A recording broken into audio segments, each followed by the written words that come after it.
everyone, and welcome to Bridging the Gap. This is Andrew Nicastro, your chief streamographer, but more importantly, a family member to many of veterans, which if you listen to the last podcast, I gave my testimony as a brother to my two brothers that went overseas and did their thing. So go check out the last podcast. Your two brothers. I'm definitely a brother to two brothers. It's like the definition. Of a brother. Of a brother. My brother from the same mother, right? Yeah, we know her. Yeah, if you want to see her We testimony, met her too. go 2 podcasts ago.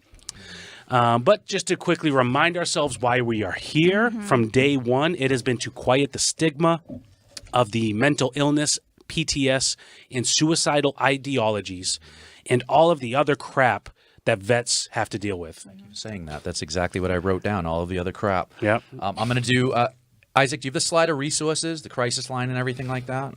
Yeah. There it is. All right, so the most important one up there for veterans or family members, that crisis line. You dial 988, then you press number 1, or you can text 838-255. You can chat online 24/7. Whatever your crisis is, please use that number. We don't want anyone taking their life. We don't want anyone hurting themselves. Got the Gloucester Veteran Services, our famous V, very famous, 978-281-9740. We love pointing out Tiffany Lever up there in the Lowell Vet Center, 978-453-1151. And our email is bridgingthegapvetspodcast@gmail.com. If you have questions, want to talk, anything at all in your heart, what you're going through, family members, veterans, please email us. It will come right to me, V, and Andrew. We can get you connected. We can talk. Absolutely. We will find you to help. We're here to help. Yeah. So, V, what's going on today? So today we have a really dear friend of ours, longtime friend of our office, and very dear friend to a lot of the coffee goers and attendees at the Gloucester CBOC. Jay Harrington is Hello, a Jay. peer support counselor for Bedford VA. And Jay, so tell us a little about yourself. Thank you. Thanks, guys. So I currently work as a peer support specialist at the Bedford VA. And so, what that means is all peers are veterans that are in recovery from whether it be mental health or substance use or both. In Yep, some that's cases, right. Most of the time, Absolutely, right? yeah. In some cases, Yeah, absolutely. Hi. So yeah, and so what we do is we share our story. We help veterans to advocate for themselves and sort of navigate the VA as Yeah. a system and stuff like that. It's not easy. No, not at all. Navigating So yeah, that's where I'm at right now. What makes you that word, like peer support, those two words together? What makes a peer and what put you in the position to support? Well, so and we'll get into it, I think, but Yeah. my story is really what got me here, So- right? This this wasn't what I thought was going to happen. Everybody has big plans, but it was my life and my life experiences that sort of led me down this path. Yeah. That's right. You are a Marine. He's a fellow Jarhead, Semper Fi brother. Back at you. Your earlier life, there was a time when you decided, I am going to go in the Marines. Can you take us a little before that time, who you were and why you Before made that joining, decision? and then why you joined. Yeah. Yeah, so I graduated from high school in 2003, which means I was like in a school when 9/11 happened. Yeah. So it was always sort of on my radar. I had gotten into college when I was in high school, but I probably wasn't quite ready for college. I hear that. Yeah, I so did it. Yeah. so it was like one semester, and by winter time, that was the end of it, right? Nothing wrong with that. And so I was like, all right, like now what, right? And I was roofing for a while, which was worse than college. So I did that for about a year, and some stuff happened. A buddy of mine got in a little bit of trouble. I maybe wasn't making the best decisions. We're not going to say his name here, Let buddy. me get out of here. Buddy's fine. Yeah. Buddy, you're Buddy's good. good. So I Buddy, said, you're you know safe. what? Like, I've always kind of thought about this. And so, I just did it. I just decided one day. It was probably in summer of 2005. I went down to a recruiter and was like, let's do it. And by November, I was gone to Paris Island. It sounds like almost like it sounds like you were drawn to it because you needed a change. Was that how you describe it? Yeah, and I didn't want to roof for the rest of my life, right? Like, Sure.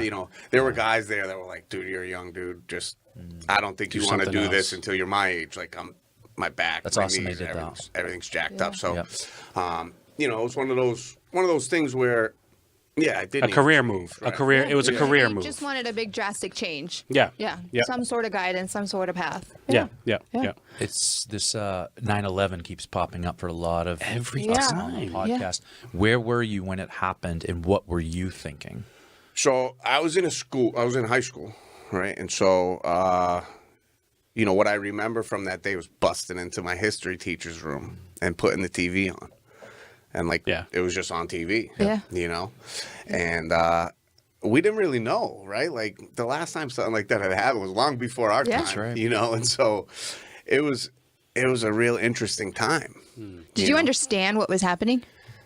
You you were what, Certainly not like I sophomore? do now. Yeah, Yeah. I mean, I was young. It was early in the school year, too, Yeah, so yeah. it was.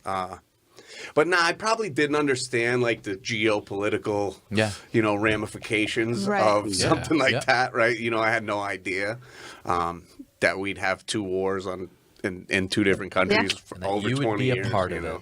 You had no foresight to say, you were young, you were in high school, you were like, I'm joining the military for that. You weren't there yet. No, I wasn't there yet because Okay. at that time, I was playing sports and I got pretty good grades, and the thing was go to college. That's right. That's what they tell everybody. Yeah. Just go to college. Even if college ain't the thing for you, even if you're going to waste some money doing it, right? Yeah, I winded up in debt from just that one semester, right? So, yeah. Yep. In summer 2005, you see a Marine recruiter. 2005? Summer 2005. Yeah. Why did you choose the Marines? Yeah, that's gonna be my question too. Probably the same reason everybody that chooses the Marines chooses the Marines. Dress Why'd blues? you You're gonna choose- look really good in You know? uniform? I mean, Or did you want to be, as Dave says, a grunt? Right? That's what you say. well, Was because that's what you say a lot. Your story's like mine. Like I mean, I went to the recruiter and they tried to talk me out of infantry many times, and I was like, no, everyone does. That makes you want it more, That's doesn't it? negative. I want to carry a gun. I want to be a grunt. Yeah. Right. That's what the Marines. That's what You're gonna be a that's what we Marine. are. Yeah, that's Right, it's, right. it's You're gonna go be a big or bear, go home. be a grizzly. Yeah. Yeah, Oh, I like that. yeah, that's right, and that's what you did. You went to a Marine recruiter, and you were in 0311. Were you infantryman? Yeah, Yes, sir. same. Yeah. That's it. That's the most basic grunt. Oh, 0311 grunts. We literally walk around barking, drooling, Totally and grunting. outnumbered today. Yeah. We just bark and Yeah. drool. Yeah. So you made that decision, Marine recruiter. You were all in at that point. I'm going to the Marines. Yeah. Yep. But you knew there were two wars going on. Yeah. At that time, it was pretty 'cause- clear. You know, And you're an Wow. infantryman, and you're a grunt, and you know you're going to one of them. yeah, pretty much. Yeah. Right. Pretty much. Did that scare you? Probably not as much as it should have. You know what It I'm doesn't saying? sound like it scared you at all. Listen, the military only works on young, dumb men, Guilty. right? Like, Guilty. you're like, no, it's not a danger. It won't happen to me. Young dumb women too. Well, Guilty. We pick and choose our MOSs though. And we go Army.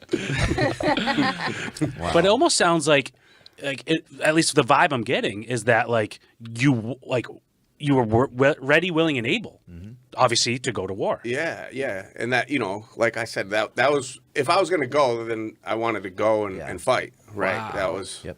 So tell us about your military life. Tell us how that went. yeah. So I went to Paris Island in 2005,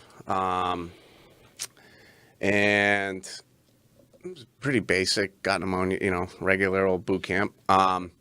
So I get to the fleet in sometime 2006, and so they make me a fire team leader right away. They give me a saw gunner that just came back. As soon from as a you got out of deployment. SOI, Yeah. you get into the fleet and you're a team They leader. give me a team. What is a fire team leader? Would be in charge of 3 other Marines. Okay, Right. 3 other Marines. Okay, you have your little. And so one of those guys had just come back from a deployment. Wow. And so it was a tough pull there at the beginning. because you're interesting. now outranking him. You're his team leader, and that wasn't. No, And he just got they back. were like, "You're going to carry this off for Harrington." So, anyways, so we go to Fallujah in 2007, just as I guess 2-6 we all went. Yeah. Right, the whole battalion went, and so I was with Fox Company. We lived in the train station in Fallujah, and we just operated out of there for 7 months.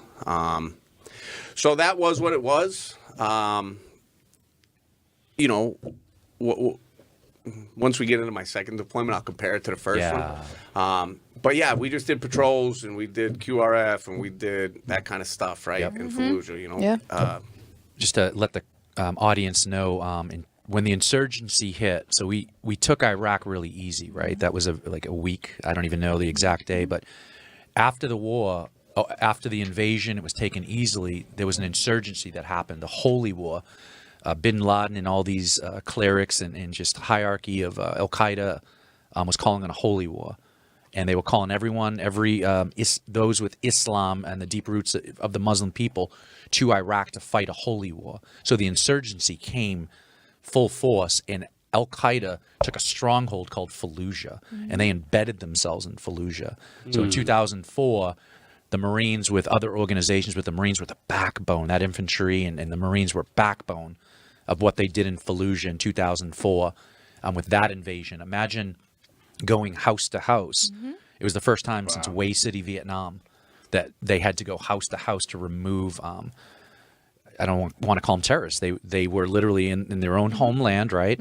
Calling from all over the world, and Al Qaeda took the stronghold, and Marines had to go into Fallujah. And it was a battle from 2004. Just name it. Yeah. Fallujah. So to Dave's point, you were in the heart of it. Well, yeah, not during that time After. in 2004. This was It after. the cleanup Okay. after. So Got it. we more or less occupied the city. Yeah. At this point, right? And so they just put us at different points throughout the city. To maintain control. And Yep. And at this time, Not letting them back in. Right.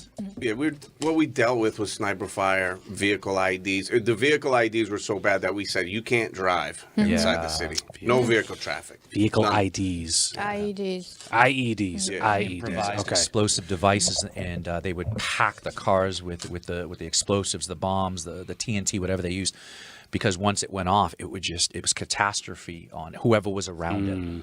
And they would just use, they were very smart with how they built their bombs. They learned how to start to build, as we would go around with armor and vehicles, they would learn how to shape charge the bomb in the vehicle so as to cause more harm for the men inside the armor. Unbelievable how smart they became. It was how a they completely changed. different war. Oh, yes. Completely different from when I was there. It sounded like Jay was okay with sniper fire and small arms know. fire and bullets because the bombs were the ones we were afraid of the most. You say it so casually. Like, oh, yeah, we dealt with some sniper fire and some IEDs. Like, Well, But I mean, that's- we were talking about 2004. I mean, that was a major, Yeah. sort of battle. Major and offensive. when we were there, it wasn't a daily occurrence, right? But no less scary. That's Did not- that's happen not a my lot, Point, yeah. but, Yeah. yeah. Yeah. In comparison to the Marines that fought, I got a buddy that fought in Yeah. Fallujah earlier than me. He went right out of high school, a year older than me. So So you do that first deployment. yeah, You're with Fox Company. You said was it what did you say? A train station? yeah, yeah. The north side, Yeah. there was a train station. That was your base. That was Yeah, base, it was base of it was ops. city to the south of us and desert to the north of us, and so we had these two very different AOs to deal with. Yeah. And so we had like the Jolan district and some of the more Yeah. dangerous areas. So, that's where we stayed in the train station. You're doing patrolling. The day was like I would leave the base to patrol the area. Well, and we did a lot of night work because we went from March until October, so only when it was hot. Yep. So we did a lot of stuff at night because it was so effing hot. Didn't slip. It didn't slip. I was looking at it. The slip is we don't know if we have a sensor machine that goes bleep bleep, and so Andrew's gonna have to. it would be figure that called one out. Isaac, and Isaac doesn't have it. Jay's forewarned us. We so. challenged Jay to because of Marines, and actually V's the do worst it. one. So. I am really bad, but I'll try to do a delayed beep. Okay, all right. Yeah. March to October, and then the deployment goes by. There's sniper fire. There's explosions. Obviously, you're flipping the switch, the proverbial switch, to get through life. Sure. You transition. Were you out of Lejeune? You transition. You go back to Camp Lejeune. Yeah, I went back to Camp Lejeune for a pretty brief period of time. After the first deployment, I joined a MIT team, selected for a MIT team, whatever you want to call it. That was a military transition team. So now as we're getting further on in time, right now the main effort of the war was to train the Iraqi right. soldiers and Take the it Iraqi back. police to deal with them themselves, Yeah. right? So what they did was they would put a team of us together. There was about 22 maybe about half officers, half enlisted guys. And we attached to an Iraqi army unit and operated with them for 12 months. How is that? So now compare that deployment to the first one. What would you say about it? How would you compare it? Well, and a lot of this is with the benefit of hindsight, right? And looking back now. But when we were there the first time, the Iraqi people were bad guys. Everybody was a bad guy. Yeah, I mean, we knew that everybody wasn't a bad guy, but for that's the most mentality part, that that's we just had. the That's way how we went in. That's right. right? And so we go back and we attach with these guys. And I mean, before long, you're operating with these guys every day. And so you build friendships. And now, I'll give them a pair of boots because we got enough. And, so pretty quickly it became, we had a full bird colonel who was in charge of our team. And he was an advisor to an Iraqi general. And so basically I was in charge of the colonel's personal security detachment, and we just trained up the general's personal security detachment. That's pretty cool. So we would build ranges, we would do all kinds of stuff, right? Operate with them, teach them how to operate, so, but it was very interesting because very quickly I was like, well, these guys aren't bad guys. No, Just think of that, You're right. Andrew. The transition from the first deployment, it's they're in one of the hotbeds of Iraq, which is Fallujah, and everyone's an enemy. Even though you understand, not that child, not that woman over there in the burqa, but still, the people themselves, I'm an American, we isolate, here's a whole people group, dark skin and everything. They're the enemy. You do a whole deployment like that. Things happen. We talked about snipers, explosions. Go back now, and your mission completely flips and changes, and you need to train them to take back their own country. Now they're your peers. Secure it. Now they're your peers. Yeah. That was Iraq, and you're hearing the two sides of that story. The first thing that goes through my head was, were there some initial trust issues? Oh, we never. There was I can imagine. Never fully perpetual trust. trust issues. Yeah. Yeah, Dysfunctional relationship? Yeah, I'd say so. But it was just very different. Their military culture was different. I was only back in the States for 7 months, and we 7 went through this months. crash training course of Arabic and Russian weapons and cultural and all this stuff, right? And so it was sort of a whirlwind 27 months or 26 months of, deployment, work up, deployment. Wow. And then I'm out. 7 months is not a lot of time to transition from the first one. No, in fact, I think I remember signing a waiver because at that time they were like, if you deploy be for home 7 by a months, you got to be certain amount home of for time. twice as much. Yep. And so they were like, yeah, but if you just sign this waiver, if you sign a waiver, it Which doesn't is the matter. case a lot. Quite a bit. Right. There wasn't even time Wow. for any struggles, really. There wasn't time for the mental struggles. I mean, we as Marines, alcohol, there's a type of life and culture that comes with being in the Marines. Did you even have time for that when you got back for the 7 months? Or train, here we go. So during the first time we drank a lot, and I work with lots of veterans that have substance use disorder, and I like to say that if you were in the military, there's a likely chance that you had a secondary MOS of alcoholic. Wow. It's true. I never heard it like that. I mean, you're a Marine. Thursday nights, what do we do? Drink and clean. I'm telling you. And That's so, you're right though. The second time it was tough, man. We were. I mean, and they did stuff with us that they probably didn't need to. We took Chevy Tahoes out to a tarmac and did evasive driving. I mean, I never drove a Chevy Tahoe in country, but they taught us how to do it. One of my favorite vehicles in that country was the Suburban and the Tahoe. Yeah. Yep. So it was interesting. I mean, and the first time we couldn't get shit. We didn't have no gear. The second time we were oversupplied.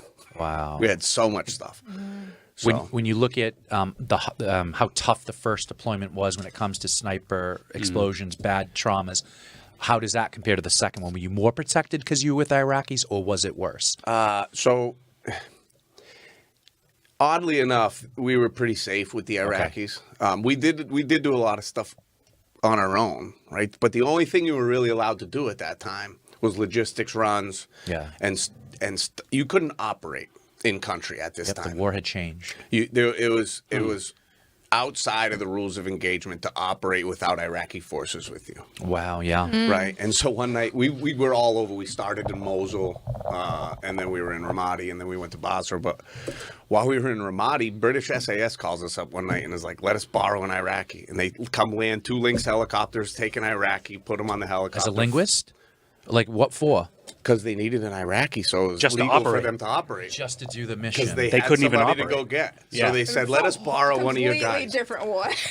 Right? I left in 2007, and so I started transitioning, and I went to Afghanistan because I thought it'd be easier. But wow, Yeah, so they, that's how strict it was to operate at that time. And so they come, they land him, they take the guy, they leave for an hour or 2, they come, drop him back off. I mean, I bet he never got off the airplane or the helicopter. right? They just needed. They one. probably just zip tied needed him to the say that seat. they had him. I have not heard this. Me You neither. don't move. I haven't heard this. I know when Hillary Clinton was changing it, she had said, this is when I knew I had to leave. I was in the green zone, and she said, we're opening up the green zone to Iraqi traffic. And I'm terrified of VBIDs, obviously. And I said, then I'm out. They said, where are you going to go? I go, is there openings in Afghanistan? They go, sure. I'm like, that's where I'm going then. I don't even know what Afghanistan was about. I just knew that I didn't want to deal with traffic all around. Like you said, The city is a scary place to yeah, be. Baghdad was terrifying. Yeah. That's right. And you were like Mosul, Ramadi, and Basra. You were all over, from north to like all over. So we started in Mosul. We went to Mosul, attached to him. And in Mosul, it was rough. Like, sometimes we weren't in a building. We just put the Yeah. cots out. Like, I got pictures of us just like, Yep. we'd circle up 3 Humvees and sleep 10 cots in the middle of them. That's right. Mosul ended up becoming the next hotbed after And Fallujah, so that type. Mosul was rough. I mean, we found like houses wired up to explode, and we were just Yeah. like, Holy moly. call the Air Force. Don't Yeah. even deal with it. Just call the Air Force. Let's just get rid of that one. Yep. Wow.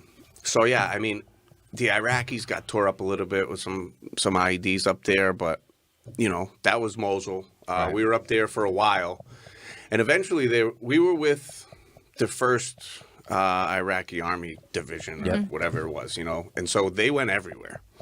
So they're like, go to Ramadi. So we go to Ramadi, and they live in a base on one side, and there's a wall to Camp Ramadi, and there's a giant mansion like in the wall. Yep. And they're just like, that's your house. And it was sweet. Like, It's your unit's house? yeah, They there gave was you a mansion. 20 of us. Marble everything, stairs, floors, everything. Yeah. But the front door opened to Camp Ramadi and the back door opened to Iraqi Camp Ramadi.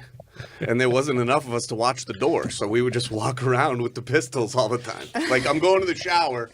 With a pistol. That's That's a different way to go take a shower. And so so we were in Ramadi for a little while, and then when the Brits pulled out, they were like, "Well, what do we do?" So they're like, "Send MIT 0110 down there and take them over for the Brits." Oh, that was the Basra trip, right? Yeah, Because so we went the Brits had Basra. Yeah, That's the right. Brits had Basra, That's right. and that's when we experienced some of the weapons like you're talking about. Yeah. Like when we got close down to Basra, the only port city in Iraq, we're pretty close to Iran. All of a sudden, we started seeing A lot of the Russian-made Well, and- RPKs, PKMs, those and things. like the copper explosive Yep. form penetrators Got and it. stuff like that, like some real gnarly stuff that we were like, These are the smart Yeah. bomb builders that are we shaping we the even said in charges. 07, the dumb ones got killed when they came in 04. Yeah. And the enemy transitioned how they even made bombs because they knew we were bringing in all this armor, new armored vehicles to combat their stuff, that they started shaping it to beat us. Yeah, yeah. They adapt. They They adapt. were We had adapting to over the course of adapt. years. And yeah, by the time you were going into that region, these were some heavily trained, experienced war individuals now. You're fighting experienced individuals. Yeah. They've been fighting 3-4 years. The insurgency had been 3 to 4 years. 24/7. And I was leaving because of how difficult I felt it was getting. The rules of engagement, everything. I'm like, I'm out.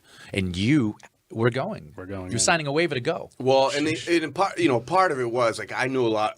My platoon commander from the first deployment went. The colonel was the battalion XO when we went to Fallujah. So like I knew a lot of those folks. It's a decent regret that I have though, because all my buddies went on a MEU. They went to the med float. They went to Europe. They had Yeah. the nice stop in Spain, Italy and Spain. Greece. What'd you these say? A places. Mew? Yeah, a Marine Expeditionary Unit, and they go out to Europe. It's the best trip in the Marine Corps. If you want to go on a ship, a deploy, you go on a MEU. You see the best countries in Europe, and you get to port. And Or you go did back it. to Iraq, and you you did didn't. You never did a MEU. No. No. You got Iraq the second time. Yeah, sure did. Kind of hear the regret, everybody. Can you hear it a little bit? It's not regret exactly. It's just Yeah, I feel like it's never regret, right? Because you make these relationships, That's right. you learn these life lessons that you can never go back on, right? They created who you are now and who That's you right. became. And you would not have been a peer support guy had you not gone through what you went through over the both times. To this Oh, we didn't even point. get to the fun part. Oh, what's the fun part?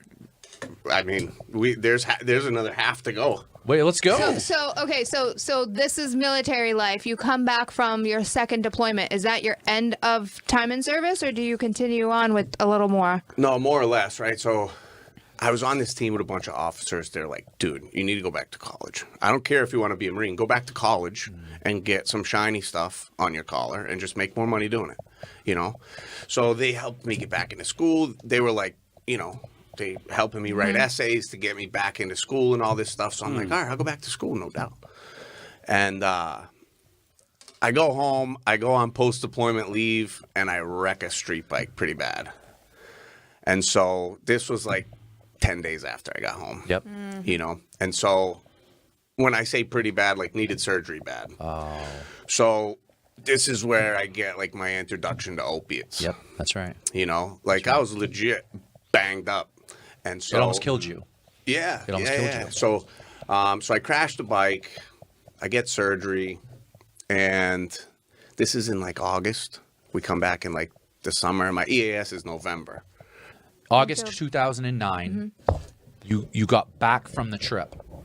Late July. Late July, and then Late you were July. end of active duty service. EAS is November 2009, but you got into an accident that almost took your life. While on leave.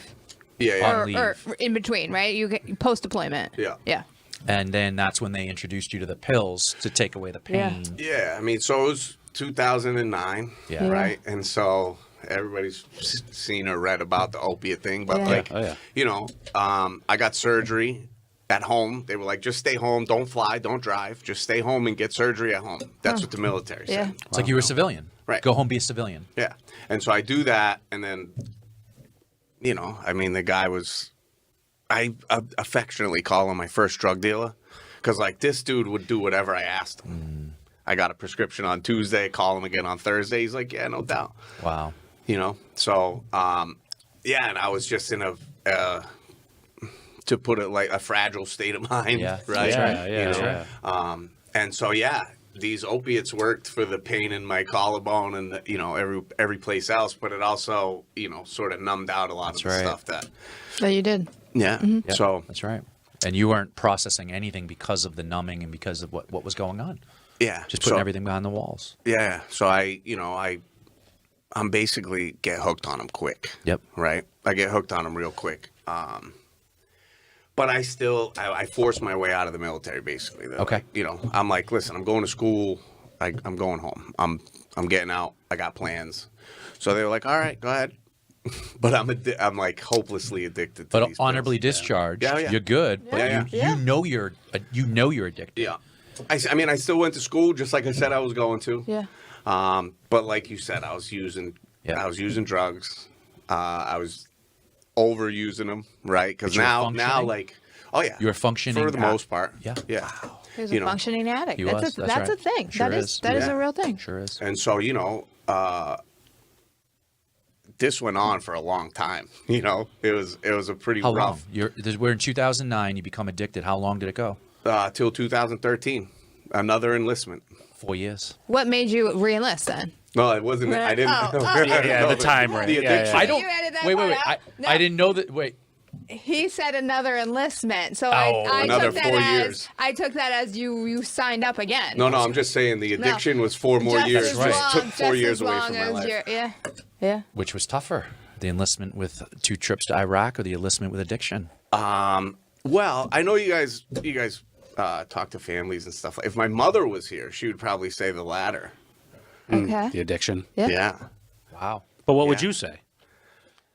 I don't know. Push, draw. What do you? Yeah, you know? yeah, Sure, of sure. course. It's Different. tied. Yeah, that's I that's mean- like comparing apples and oranges. They were both a potentially. war zone. Okay, They were no, both that's fair. wars. It's pretty different, right? Yeah. Yeah, You know, yeah. So That's One's in fair. your head and your body, right? The chemical addiction, which is craziness and numbing, and the other one, you were sober but having to go through war. So what changed? What was that rock bottom?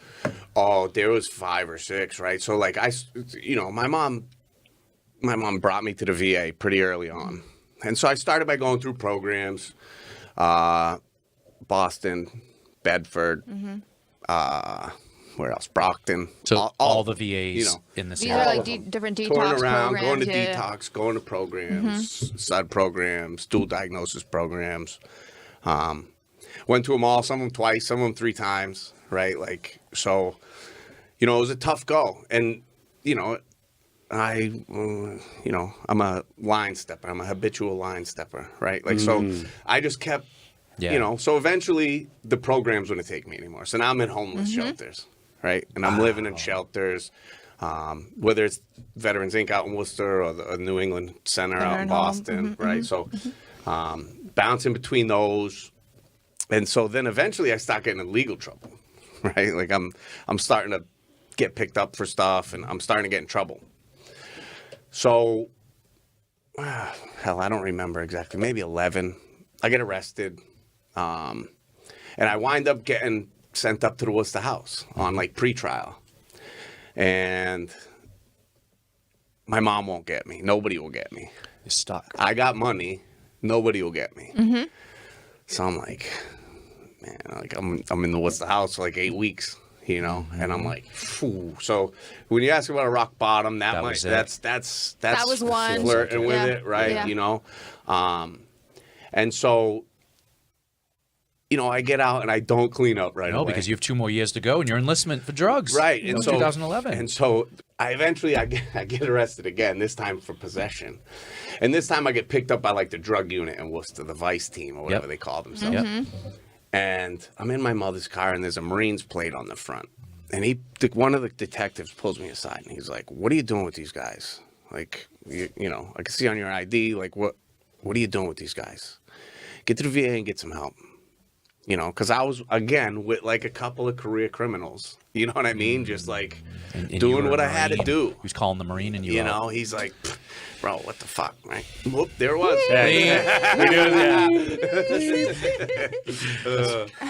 So, yeah, I mean, that's another one, right? Where a cop's not arrested me and go, Yeah. yo, I'm going to arrest you. But before I do, Wow, he decided I'm to gonna talk knock to some you. sense He into knew he had a you. Marine. and so, eventually it clicks. So I'm living at the New England Center, and it's wintertime, November. And I remember this pretty clearly because at that time they used to throw you out during the day. They thought if you leave, you'll get a job or something. Well, They don't do that anymore because it was a right. bad policy, Yep, right? yep. Because you throw people out in the streets in November, there's not much That's right. options, right? So I can remember calling my mother and being like, I can't do it here.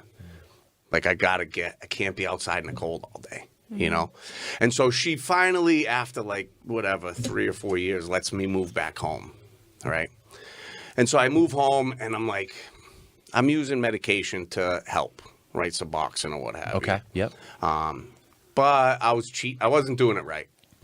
And the only time I had ever had any success with sobriety before was with the Vivitrol shot. Okay. Which I'm not going to get into it. I'm not an expert. If you're curious about medications, get the numbers. That's right. Yeah. But I winded up getting some medication to help me, and just getting a little foothold. I was able to kind of start putting my life back together just incrementally, right? So I get clean December 2013, and I start kickboxing and stuff right away, right? That's like my first That's good. outlet. The Right. outlet, yeah.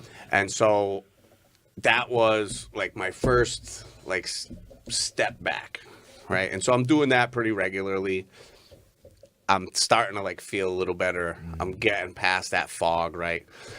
So eventually, or at this time now, I'm also living in like this home for veterans. So it's the first time I'm really living on my own since I got out, right? Not in a shelter or Yep, a program that's or right. whatever. You know, so I'm living in this home and I'm paying a little bit for rent, but not that much. And eventually I move into my own apartment, right? Like These are the things steps. are just Yeah. starting to roll. Yeah. Right? Yeah. And so I move into my own apartment. Now I got my own spot. And so I'm still kickboxing. I'm still doing my thing. And I'm like, you know, I really kind of squandered that degree that I tried to get when I came home, you know.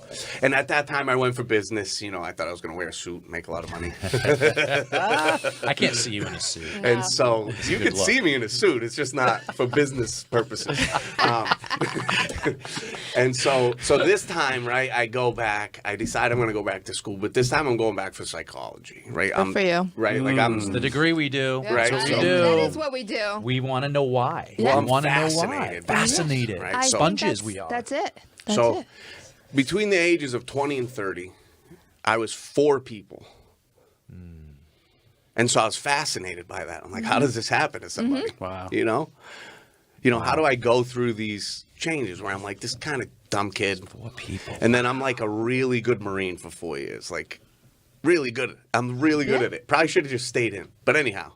And then I get out and I basically turn into a drug addict criminal with like, you know, and again, with the benefit of hindsight, right? I'm like totally desensitized to fear. I'm totally desensitized to violence. I've been giving me and my buddies IVs every night while we play spades because we're in Iraq. Like, I'm not afraid of needles. I know how all this shit works. And so none of that stuff was a barrier for me. Like walking down into the hood, Nothing. No fear. There's no fear. like I walk you the know, streets of a Fallujah. Right, You like- think I'm going to have Yeah. fear of that? Yeah. So it was just this weird, you know, kind of storm. Perfect storm. Right. You know, where I get addicted. I'm not really giving a fuck. Bleep. Thank you. And so, you know, you guys are making me comfortable. So That's what we do here. So- Good. We're we doing make our people good- comfortable to we're swear. doing our job. so yeah, I mean, you know, it was a rough, you know, and now whatever this is and whatever it continues to be, is the 4th, right? Like, so I was just fascinated with that, right? I was like, how does this happen? You know, how do you totally flip from one to the other, right? And so go back, get the psychology degree. Like a month before I'm about to graduate, I bump into this guy. He's working at Veterans Inc. That's a veterans organization out of Worcester. And it was a shelter that I stayed at when I was struggling. And he's like, you should come get a job. So I apply for a job. They hire me. And I'm like, all right, now I'm helping vets. Like, this is what I Wow, want. the purpose part of taking it all upside down and giving back, the service work. And so, you know, I start working at this homeless shelter. And I'm like, you know, and like some guys, I'd be like, guys. And I'd like pull up my old mugshot from like, you know, 10 years ago and be like, that's me, you know? So, yeah, it was a rough ride. But it's to that point, you were able to speak into their lives because of what you've been through. And you get to this point now where you're completely giving back and serving the veterans and the veteran community. Yeah, Right so- now. Right. And so now, you know, in my work at the VA, I get to kind of spread that across a lot of different areas, get out here to outreach events and do this kind of stuff. So That post-traumatic stress, we come home to, and you've said the words, fog, just wasn't feeling good. You were numbing. All the words that we use when we're stuck in the fog, and the fog of war. And because of that, we did certain things and we numbed with certain things so as to take the pain away. And that's part of the problem. Well, he also didn't transition properly out of the military, so he was kind of just thrown out there to what he knew. you know, you bring up a really good point because I came back from the mid team, right? And I show up to Fox Company. All my buddies, they've been fapped out, right? They're working the front gate. They're getting out in a couple months. Right. Yeah, so They're they doing have easier funerals. jobs. They're doing their thing. Yeah. I show up. I don't know anybody. I don't know any of the leadership in the company, right? Because it's all changed over by this right. time. The Mew's over. They're all gone. There's new people running Fox Company. They got new drops. They don't know who you are They have either. no idea who It's you So are. they what look do at my do? record and they're like, dude, just check out and like go home and like do your thing. Like Yeah. turn your gear How in, about that? bro. 2 trips to Iraq, everything he's done. Just go home, man. You're And good. you know, Don't worry, you know, you've done your time. honestly, I don't blame those individual Marines because they probably thought they were doing me a solid. Like Right. this dude's been deployed forever. Yeah, he it's- probably it's- just wants to yeah, be home just to go his home, family. yeah, Like I'm. yeah. probably all with good intentions, Yeah. right? But it takes you 3 months to make a Marine, and then you just send me home with my wild You ass. ain't unmaking you. Right? You're not Like, unmaking this and guy. so, like, yeah, you know, the rules were all different for a long time, and you know. So I guess the civilian in me asks, like, what is a transition supposed to look like? Because I have no idea. Well, transition should be different for everyone, and I think it should be more catered to each individual and what their experiences are. And a transition for, I feel, combat veterans should be slightly different because you had different types of exposures, different Right. levels of combat that you experienced, and then you go home and this happens, and then you try to come back, but you come back to what? To nothing, because they send you back home too. I always love saying I feel exactly. I think agree. it's different for everyone. I feel like each Marine has to go see a mental health professional, and we see it as a stigma. We're in the Marines going, dude, I ain't going to medical.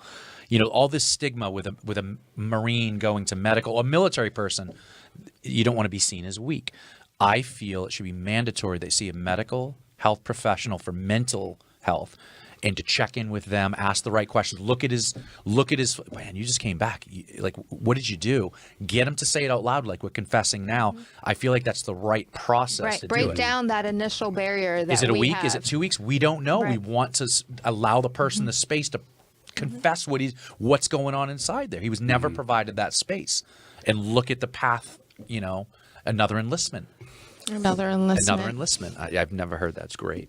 It is great. Well, even in just to piggyback off of that, I mean, and it doesn't have to be you're seeing a doctor per se. No. The peer support thing is what we keep Oh, yeah. hammering We're all home peer support. is the work That's right. is what works. That's right. Talking to another veteran about their experiences, they can open up and share. That's right. Right. Which makes it easier for someone else to share. We're speaking each other's languages when we're sharing our lived-in experiences. So I'm speaking to you on my personal experience that I totally, wholeheartedly understand what you have experienced and are experiencing. Jay, on a Friday morning, you go into the Veteran Service office and you have the coffee social. Sure. You can look at somebody and you know where they're at. Yeah. You know what they're doing. You look at them and you know. Yeah, I mean, Jay, I run a lot of groups with Vietnam era veterans, combat vets, and we connect, you know, on like just the combat thing, you know. So it's pretty cool, you know. It's pretty cool to have that connection because I don't know that it happens with, you know, other staff members like it does with peers, Right. and stuff like that. So You bleed green. Yeah, remember That's that? what- that's what bleed they all green. say. Every Yeah, one of us bleed green. Yeah. And I connect with, again, at the Welcome Home Initiative, Veterans of War Retreat Centers. Man, those Vietnam vets, man, they get my heart. You've met Bill. They get you've my met, heart. I met them all. You've met them all. Yeah. We love them. And what they had to deal with for 50 years of not saying anything and the addiction and coming home to a country that spit on them, didn't love them, and not everybody, but as a whole, the system, how they were treated, their war.